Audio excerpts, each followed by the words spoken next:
All right, how's it going, everybody? We are back for part 4 of our Zamzows Weed Awareness Week, and we're going to talk a little bit about what is a weed, right? Because so what is the definition of a weed? Well, you know, my dad always said if you have tomato plants growing in your lawn, Nolan, and you don't want them there, Right. they're weeds. But a lot of the things that we think of as weeds really aren't weeds at all. So a dandelion is a perfect example. You know, dandelion greens have way more vitamin A and way more vitamin K than a lot of equivalent things like spinach. Sure. Actually very, very good for you. Yeah. And if you were eating dandelion greens in your salad, they certainly are not a weed. You would want to encourage There's them. probably restaurants that sell dandelion greens for a pretty high price. Absolutely. And I think early in the season, these are some of the first flowers that the bees have access to pollinate. So if you're a fan of bees like I am and like you are, you kind of like that. Clover is the other one that gets a terrible rap. Clover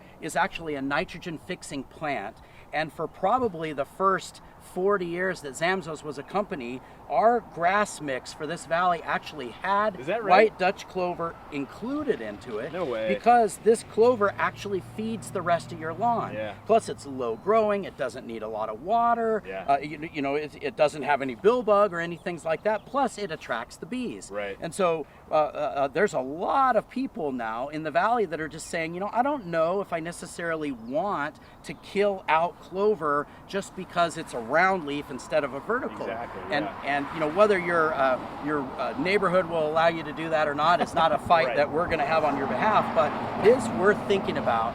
Are these things causing you any harm? Yeah. And maybe they're okay, maybe they're actually doing some good by being there. I think the how they protect or how they feed the bees early on is like one of the biggest game changers for me and Yeah, well, and you know, I think a lot of people don't understand that weeds, big picture, are fixers. Yeah. So even if you look to BLM range ground, and I know that Dad's been very controversial in his stand, that when some ground is overgrazed, you can have Medusa head rye and some other weeds that will move into those areas.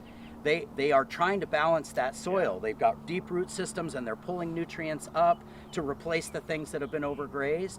And so if you think about the weeds in a particular area and you see, man, the buttonweed or something like that is really doing well in this area, you might ask, what is this weed fixing here? Yeah, for real. And is it really a weed? Yeah, it's a great perspective to have. So very good. Appreciate it, everybody. We'll be back with some more videos later in the week. Thanks a lot. Have a good one.